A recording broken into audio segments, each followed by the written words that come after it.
하루는 윌리엄 랜돌프라는 사람이 신문을 보다가 세상에서 가장 값진 그림에 대한 이야기를 읽게 됩니다. 그 그림이 세상 어디에 있는지 알아보고 살 수 있게 하라고 그의 비서들에게 명령을 합니다. 그 비서들이 세계 각처에 있는 그림과 갤러리, 그 다음에 또 옥션 매장 하면서 그 모든 화랑들과 관련자들을 뒤져보니까 수개월 후에야 비로소 그 그림이 바로 이 윌리엄 랜돌프의 집 창고에 수년 전부터 보관되어 있다는 것을 알게 됩니다. 그는 자기가 세상에서 가장 비싼 그림을 가지고 있었으면서도 그것을 가지고 있다는 것을 알지 못했다는 겁니다. 그 얼마나 돈이 많으면, 그리고 또 얼마나 많은 그림을 갖고 있으면 자기가 산 그림도 일일이 기억하지 못하고 그게 가장 비싼 건지도 모르고 결국 자기 창고에 있는 것을 찾는 그런 결과를 가져왔습니다. 그리스도인들은 어쩌면 이 사람처럼 그리스도 안에서 많은 값진 것들을 가지고 있으면서도 무엇을 가지고 있는조차 깨닫지 못하고 사는 것은 아닌지 모르겠습니다. 우리 신자뿐만 아니라 사람들 모두가 다 마찬가지입니다. 어떤 사람들은 보면 멀쩡하게 생겼는데 나는 더 이뻐지고 싶고, 나는 더 외모가 출중해지고 싶고, 나는 더 똑똑해지고 싶고, 나는 더 부자가 되고 싶고, 나는 더 권력을 갖고 싶고, 나는 더 행복해지고 싶고, 나는 어쩌고 저쩌고 점점점. 그런 것이 인간의 마음입니다. 대부분 그것은 욕심, 욕망이라고 말할 만한 것들이 대부분이죠. 그래서 누리지 못하는 부라는 그러한 이 윌리엄 랜돌프의 이야기처럼 갖고 있어도 갖고 있는지 모르면 아무 의미가 없다는 겁니다. 조그만 걸 갖고 있어도 그 가치를 알 때 그것이 의미가 있죠. 또 조지 트루엣 박사라는 사람이 있었습니다. 그가 텍사스의 부유한 석유업자의 집에 초대를 받았습니다. 그가 박사를 이렇게 집에 그 맨 높은 꼭대기로 데려가서는 저쪽 석유탑을 가리키면서, 박사님, 저것이 모두 다 내 것입니다. 25년 전 나는 맨손이었지만 이제 당신이 보다시피 끝도 없는 유전을 가지게 되었습니다. 그리고 또 동쪽의 가축대를 가르치면서 또 서쪽에 있는 천여림을 가리키면서 의기양양하게 자기가 갖고 있는 부를 자랑하기 시작을 했습니다. 그때 잠자코 있던 박사가 그의 어깨에 손을 얹고서 하늘을 가리키면서 이렇게 말했답니다. 친구여, 이 방향은 얼마나 갖고 있어? 그랬더니 그 부자는 아무 말도 못하고 고개를 떨어뜨렸다 하는 이야기가 있습니다. 아무리 많은 것들 가진 것을 있어도 우리가 그 사람의 방향에, 동쪽에, 서쪽에, 남쪽에, 북쪽에 수많은 재산, 남들이 부러워할 만한, 그래서 여염 사람들은 이루지도 못할 부를 이루어 살고 있어도 정작 하늘로 향하여 아무것도 갖고 있지 못하다면 그의 인생이 정말 가치 있는 인생인가? 그건 생각해 봐야 합니다. 저는 오늘 야고보서 5장 1절에서 10절 말씀을 중심으로 부자와 신자 이런 제목으로 말씀을 나누고자 합니다. 원래 야고보서는 굉장히 로마서하고 대비가 되는 거죠. 로마서는 많은 목회자들이 가장 첫손에 꼽는 성경입니다. 믿음에 관한 아주 핵심적인 내용이 있는 서신으로서 서신의 아주 왕이 로마서죠. 야고보서는 사도 야고보가 기록했다고 알려져 있는데, 뭔가 행함이 있는 믿음이라는 것. 그러니까 믿음은 그냥 믿음이 아니라 행하지 않을 때 그 믿음 가치가 없다, 이렇게 얘기하는 성경입니다. 오늘 본문에는 들으라 부한자들아, 성경은 구약이나 신약이나 들으라 이런 얘기 많이 나오죠. 부한자들아, 부자들아 이 말이죠. 근데 성경에서 우리가 부자 그러면 우리가 오해하는 게 있어요. 성경에서 부자 그러면 우리는 진짜 돈이 많은 부자만을 부자라고만 생각을 해요. 성경은 그렇게 심플하지 않습니다. 물론 돈이 많은 부자들이 1차적으로 해당되죠. 그 이유는 여러 가지가 있지만, 첫째로는 그것이 부자는 시대와 공간을 막론해서 모든 부자들의 공통점이 있어요. 대개 부자들은 정직하지 못한 방법으로 돈을 벌기가 쉽고요. 돈을 벌어도 교만하기 쉽고요. 또 돈을 제대로 잘 관리하지 못하고요. 그래서 가난한 사람보단 더 죄를 져도 큰 죄를 짓게 마련인 거예요. 어느 시대나. 그러니까 대개 예수님께서 혹은 사도들이 부자가 어쩌고 저쩌고 할 때는 돈이 많은 사람만을 의미하는 건 아니에요. 이를테면 권력이 너무 많아서 권력자들도 마찬가지로 권력의 부자예요. 또 학식도 학식이 너무 넘쳐갖고 학식의 부자도 역시 포함이 되는 거예요. 건강도 마찬가지예요. 미모도 마찬가지예요. 우리가 가진 모든 소유와 재능들이 아주 넘치도록 많은 사람들은 다 부자예요.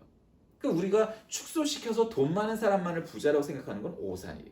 그러니까 그 모든 사람들, 부자들에게 지금 주는 거예요. 근데 대개 사람들은, 특히 한국 교인들은 기도할 때 어떻게 하느냐면 부자 되게 해주세요. 어느 시대 때 광고에 여러분 부자 되세요 하고 이쁜 연예인이 그렇게 해갖고 아주 히트를 친 적이 있죠. 그때 부자는 또 뭐 그걸 해석하면 어쩌고저쩌고 어쨌든 돈은 많이 벌란 얘기죠. 뭐 중국이나 이런 데도 돈 많이 벌라는 의미에서 이런저런 선물을 하기도 해요. 뭐 돈 많이 버는 게 절대로 나쁜 일은 아니에요. 그거는 뭐 칼빈주의에서도 그렇고 성경에서도 그렇고 그래요. 그러나 문제는 지나칠 정도로 돈을 많이 벌게 될 때의 문제들이에요. 지나칠 정도로 권력을 많이 갖게 됐을 때 그 전보다 더 조심해야 되는 거예요. 우리가 그것이 돈이든 명예든 권력이든 건강이든 학식이든 재능이든 뭔가 남들보다 더 많이 갖고 있을 때 보통 사람들보다 더 조심해야 될 일이 생기는 거예요. 그러니까 오늘 이 들으라 부한자들아 이렇게 시작하는 것은 단순히 돈이 많은 사람들을 향한 이야기가 아니에요.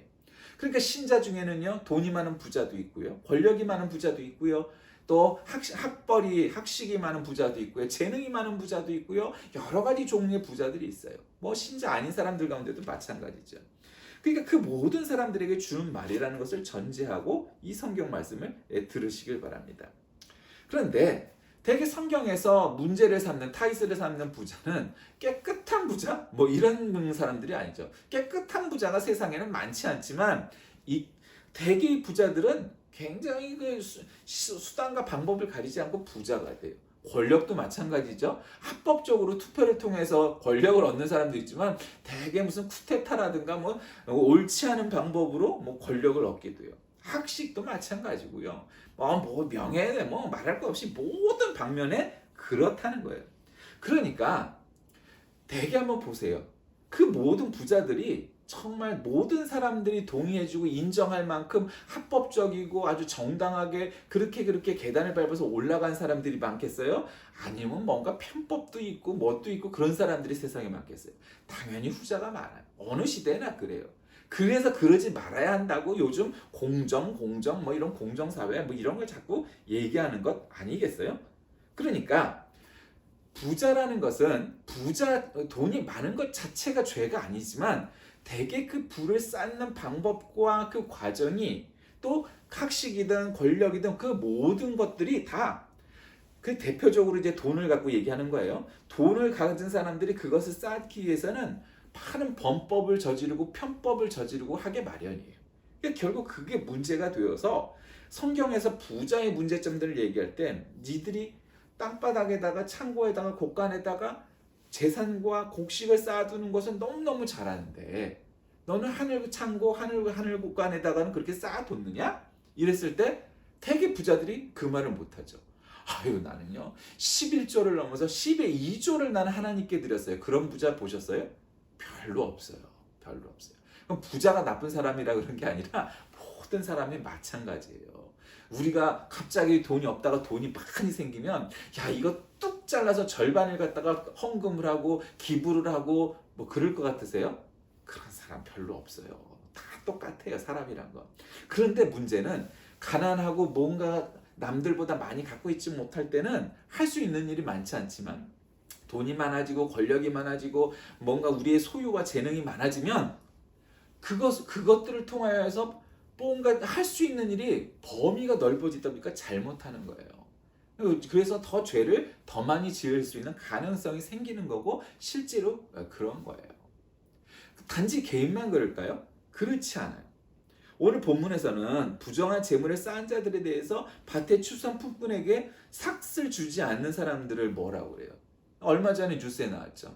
외국인 노동자들한테 돈을 줘야 되는데 돈을 안 주고요. 뭐 통장에 넣어주는 것도 아니고요. 지가 10만 원권 상품권처럼 아무 의미도 없는 애들 무슨 뭐 블루마블 그것처럼 10만 원권, 5만 원권 만들었고 그걸로 월급을 줬대요. 그 노동자들한테.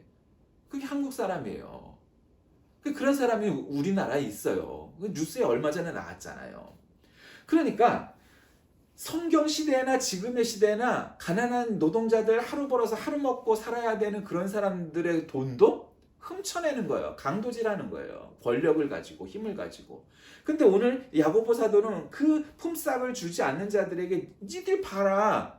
니들의 부가 정당하고 합법적이고 그렇게 해서 얻은 거냐? 왜 그러면 왜 가난한 사람 이 노동자들의 품삯을 제대로 값을 쳐주지 않고 너희들은 그렇게 그걸 땡겨 먹었냐? 그렇게 마음을 하는 거죠. 그 부정한 재물을 모은 자들은 결국 도살이 날에 올 것이다. 심판의 날이 올 것이다. 오늘 성경은 말씀하는 거예요. 그러니까 그러한 일들이 야고보 사대 눈에는 야, 니네들이 입으로만 말로만 아이고 주여 나는 행복합니다. 할렐루야. 믿음 믿음 은혜 은혜 그런 거 입으로만 나불대고 너의 삶은 안 그렇고 너의 지갑은 안 그렇고 너의 통장은 안 그런데 너희가 정말 진정한 신자냐? 아니냐? 이 문제를 얘기하고 있는 거죠. 사람들이 말로 하는 건 쉽죠. 주님, 권사님 뭐 이래가면서 말로야 우리가 얼마나 은혜롭게 할 수 있어요. 예. 아까 지혜가 없는 자들이 그렇게 못하는 거지 지혜 있는 자들은 말로 다 할 수 있죠.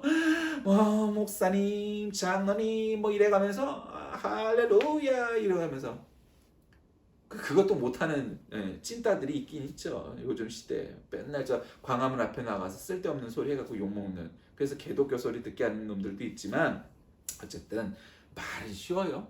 근데 여러분의 지갑은요. 믿음은요. 우리들의 입만이 아니라 지갑에서도 보여져야 되는 거예요. 여러분은 10의 1조를, 여러분은 감사의 헌금을, 여러분은 가난한 이웃들을 정말 그렇게 돕고 있나요? 그럼 되게 그런 사람들이 얘기해요. 내가 지금 100만 원밖에 월급을 못 받아서 못하지만 내가 150만 원 받으면요 많이 할 거예요. 내가 300만 원 받으면요 많이 할 거예요.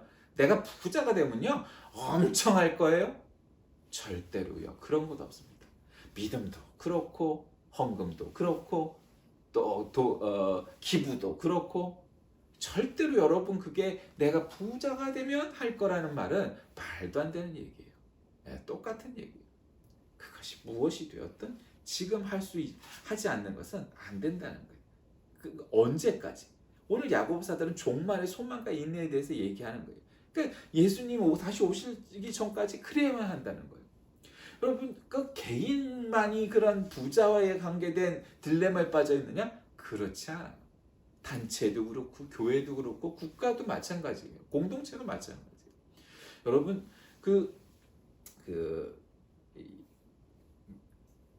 이집트서부터 이제 성지순례라는 걸 해갖고 이스라엘을 거쳐서 터키를 거쳐서 이탈리아를 거쳐서 독일이나 심지어는 영국까지 아주 유럽까지 독일이나 영국까지 가는 이 성지순례는 굉장히 비싼 코스예요. 거길 가서 어떤 목사님 성지순례 갔어요. 영국까지 가고 독일까지 갔어요. 그런데 거기 가서 보니까 깜짝 놀라고 충격을 받아서 오셨더라. 그러니까 그 중에 하나가 뭔지 아세요?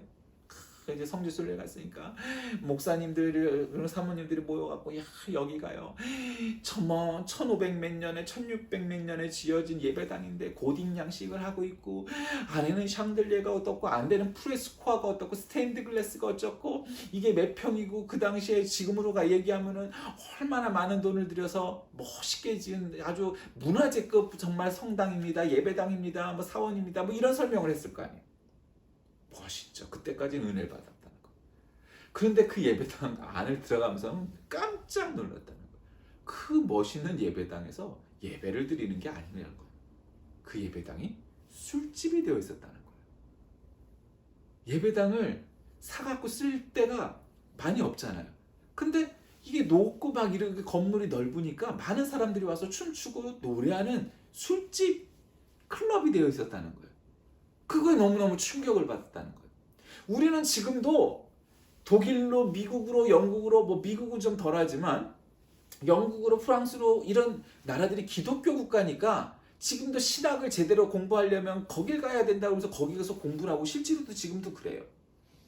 그런데 그 어마어마한 2000년은 가까이 되는 역사를 가진 그 서구의 기독교회가 오늘날 그 어마어마하고 멋있는 예배당이 술집으로 변해가는 일을 보면서 그거를 판 사람들은 누구며 산 사람들은 누구며 그 예배당에서 장사를 해먹는 그 자들은 도대체 일말의 양심이라도 있는 것일까? 그럼 말도 안 되는 거잖아요. 그게 꼭 우리가 신자여서만 하는 얘기예요. 예를 들면 절이 팔렸어. 네. 절이 팔려서 무슨 도서관을 쓰든 교회를 쓰든 그런 거야. 뭐 종교를 떠나서 그게 나쁜 일이 아니잖아요. 학교를 쓰거나. 근데 절이 술집이 됐다고 생각을 해보세요. 그거는 우리가 불교 신자가 아니어도 말도 안 되는 일 아니겠어요? 그것이 참 아이고 잘했습니다 하고 박수 쳐줄 만한 일이겠어요? 그거는 말도 안 되는 일이에요. 근데 그 말도 안 되는 일이 서구 유럽에서는 보편화되다시피 막 늘어가고 있다는 거예요. 건물은 막 수백 명, 수천 명이 들어갈 만큼 어마어마한데 주일날 실제로 예배 드리는 인원은 2, 30명이 앉아서 그것도 할머니, 할아버지들 몇 명이 앉아갖고 미사를 드리고 있다는 거예요.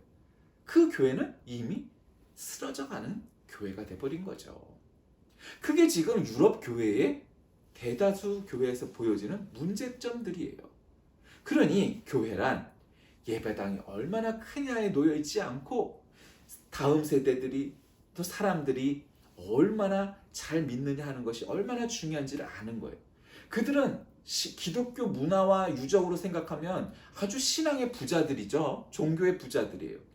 감히 우리 한국에 200년도 채 안 된 150년도 안 된 이 기독교 역사, 이 일천한 역사하고는 비교할 수가 없어요. 근데 그럼에도 불구하고 유럽의 기독교가 그렇게 몰락한 까닭은 여러 가지가 있겠죠. 뭐 인본주의, 세속주의, 뭐 어쩌고 저쩌고 뭐 다 될 수가 있겠죠. 어쨌거나 저쨌거나 그렇게 유럽의 기독교가 무너져 내린 건 신앙의 본질에서 어긋나고 있는 거죠. 이제는 간절함이 없는 거죠. 그러니까 그렇게 기독교회가 몰락하고 만 걸 거예요. 그래서 야고보 사도는 오늘 본문을 통해서 뭐라고? 주의 강림하실 때까지 참아라. 오늘도 본문 말씀 속에 보면 그러한 대목이 나와요. 너희는 길이 참고 마음을 굳건하게 하라. 주의 강림이 가까우니라. 예, 가까우니라. 오늘 본문 가운데 보면은 참된 신자들이 이 부자들에 의해서 풋부삭도 못 받고 막 그냥 창피도 당하고 고난도 당하고 뭐 이러는데 야 조금만 참아. 주의 강림이 가까웠다 얘기하는 거죠. 원망하지도 말고 심판을 면해보리라 하면 심사를 뭐 쓸데없는 짓을 하지 말고 본질 믿음에 충실하고 그래서 주의 강림이 가까우시니까 그래야 된다. 예. 인내하라. 그러면서 말하고 있죠. 그것이 지금 오늘날 우리가 살면서 참 안타까운 뭐 정치적인, 경제적인, 사회적인, 문화적인 총체적으로 우리나라만 생각해도 그렇고 전 세계적으로 봐도 전쟁의 소문은 점점 늘어가고 뭐 이게 세상이 똑바로 살아가는 건가? 이러다 망하는 것 아닌가? 뭐 그런 우리가 걱정을 하게 되죠. 그런데 여러분 거시적으로 보면 오늘날 현대만 그럴까요? 200년 전엔 안 그랬고 500년 전엔 안 그랬을까요? 마찬가지예요. 그러니까 성경이 신약시대 심지어 구약시대에도 인간이 사는 모든 곳에는 결국 문제의 본질은 바뀌지 않아요. 인간은 자기의 욕심과 욕망을 채우기 위해서 남을 밟아 누르고 심지어는 죽이기까지 해가면서 결국 살아가는 거예요. 그래서 막 진화론적 사고들의 그 철학에서 나오는 생각들은 결국 그런 거죠. 그 약육강식이다. 그래서 약한 놈은 죽게 마련이고 그거는 어쩔 수 없다. 이래가면서 막 그런 논리들을 설파하고 있는 거죠. 그 진화론 자체의 문제라기보다 뭐 진화론도 문제가 있지만 그 진화론에서 파생된 약육강식 그리고 폭력의 정당화 뭐 이런 것들을 점점 하다 보니 서구 문화의 본질 가운데는 그런 기독교적인 그런 아주 좋은 전통도 있지만 그런 문제점도 있는 거예요. 진화론적인 실용주의에 너무 빠져 있는 거죠. 이게 기독교를 이루는 헤브라이즘과 이 헬레니즘, 이 양대 기둥을 통해서 서구 문명이 어쨌든 세계를 제패했잖아요. 그 좋으냐 싫으냐의 문제에 관계없이 세계를 제패했던 까닭은 이유가 분명히 있는 거예요. 우리 동양은 더 많은 인구, 더 많은 문명을 먼저 발생을 시켰는데 왜 세계를 제패하지 못했을까? 문제가 있었다는 거죠. 뭔 문제가 있었어도 있었을 거예요. 뭐 지금 우리가 이 시간에 그걸 논할 일은 아니지만 분명 문제가 있었을 거예요. 그랬던 서구 문화, 서구 문명이 오늘날 이렇게 퇴색해져 가는 것은 정신 문명에 문제가 있다고 보는 거죠. 그 정신 문명의 가장 중요한 부분은 기독교인데 그 기독교의 정신, 기독교의 문화, 기독교의 문명이 쇠퇴해가고 있는 거죠. 신앙의 본질을 흐려가고 있는 거고. 그래서 예전에 가난할 때는, 배고플 때는 뭔가 그들에게도 간절함이 있었는데 이제 그들은 그것을 없애버린 거예요. 식미지를 삼으면서 우리 땅에서 밀이 많지 않아도 또 옥수수가 많이 안 나도 전혀 걱정할 필요가 없는 거예요. 착취에다가 갖고 와서 얼마든지 부유하게 된 거예요.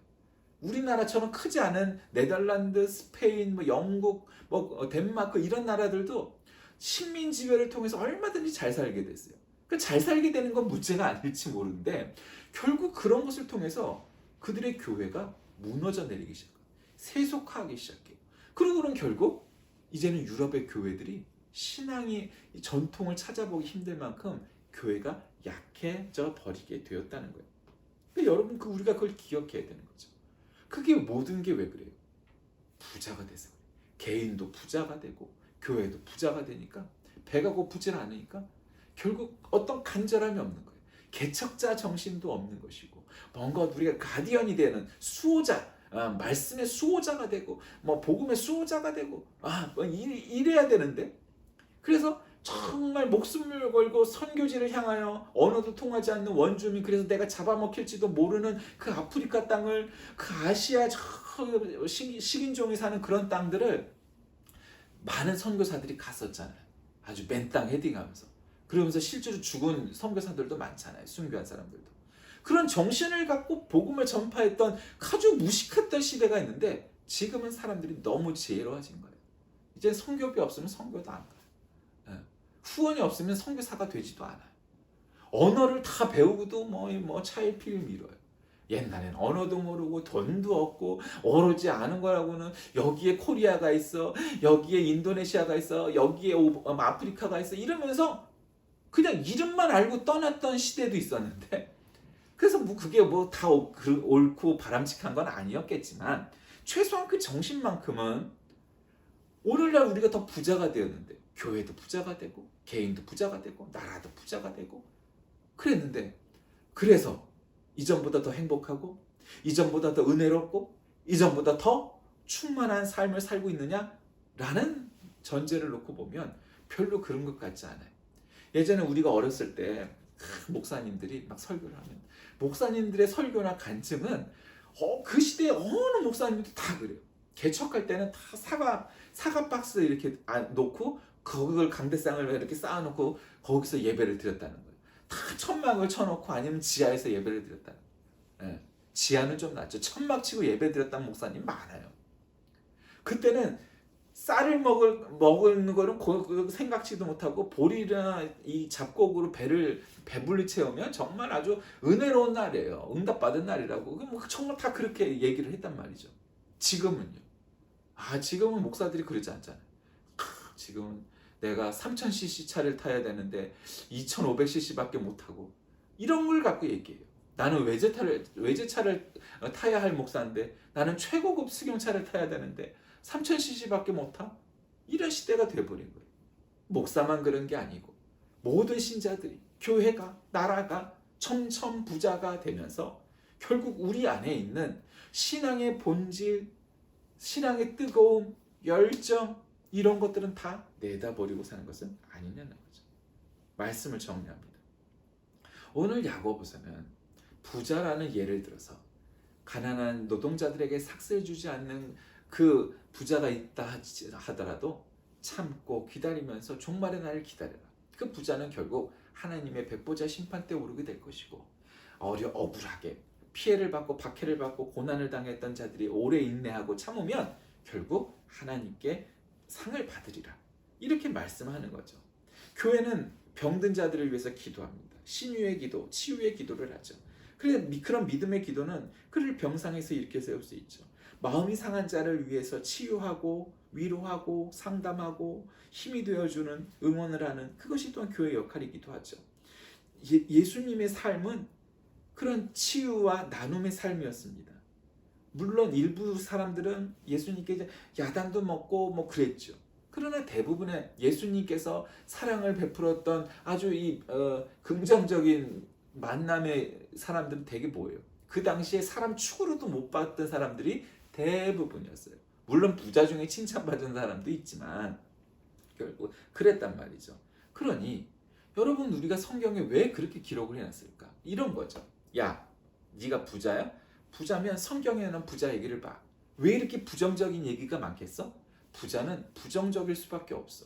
그러니 그 부정적인 요소를 내려놓기 위해선 아주 드물지만 100에 하나, 1000에 하나, 만에 하나밖에 안 된다는 그 청무 깨끗한 부자, 남을 돕는 부자, 하나님의 쓰임을 받는 부자가 되라는 거죠. 가난하다면 그래? 야, 네가 빈자일지라도 그 부자들의 악행을 보면서 이렇게 견디고 참아내야지. 폭력적인 방법, 뭔가 다른 방법을 통해서 나는 이 억울함을 토로할 거야. 그렇게 혁명을 하고 프롤레타리아 혁명을 하고 그런다고 일이 해결되는 게 아니야. 결국 우리가 공산주의 혁명을 역사적으로 봤지만 결국 또 다른 집권층, 또 다른 부자들이 나와서 결국은 똑같아지는 거 아니냐? 제도란 건 의미가 없어. 자본주의라든 공산주의라든 그놈이 그놈이야. 어차피 핍박하는 놈들, 권력을 갖고 가서 결국 우리를 갖다가 억누르는 놈들은 결국 있게 마련이야. 그러니 빈자들이여, 일반 민중들이여, 일반 백성들이여, 시대가 아무리 변해도 결국 그러한 폭력이 전혀 없어지지를 않아. 그래도 오래 참고 기다려야 돼. 왜? 주님의 강림이 얼마 남지 않았고 그 주님의 때가 오면 너희들은 하나님께 인정을 받을 거야. 위로를 받을 거야. 오히려 칭찬을 받을 거야. 그것이 신자야. 부자가 되려 하지 말고 신자가 되려 해야 돼. 권력자가 되지 말고 그리스도인이 되어야 해. 학식과 재능을 많이 쌓는데 열심을 하기보다 참된 하나님의 자녀가 되어야 해. 그러지 않으면 아무리 네가 네 분야에서 최고가 되고 부자가 되고 권력자가 된다 한들 그것이 하나님과는 아무 관계가 없어. 이렇게 야고보서는 말씀하는 겁니다. 성도는 어리석은 부자처럼 땅에 재물을 쌓으려고 노력하는 자가 아닙니다. 하늘 곳간에 하나님을 위하여 무엇을 쌓아가고 있는 삶인지 여러분 우리를 되새겨보며 참된 신자가 되는 저와 여러분이 다 되시길 주의 이름으로 간절히 기도합니다. 하나님 아버지 감사합니다. 오늘 거룩하고 귀한 주님의 날을 맞고 야고보 사도를 통하여 우리에게 부자가 되기보다 참된 신자가 되기를 바라시는 하나님의 말씀을 듣습니다. 그러나 우리는 늘 기도하고 말하고 생각할 때마다 부자가 되길 원합니다. 권력자가 되길 원합니다. 세속적인 가치에 의미를 두고 살아가길 원합니다. 그 모든 것이 얼마나 허망한 것인지 오직 믿음만이 우리들에게 유일한 무기이고 가치임을 깨닫게 하여 주옵소서. 예수님의 이름으로 간절히 기도드립니다.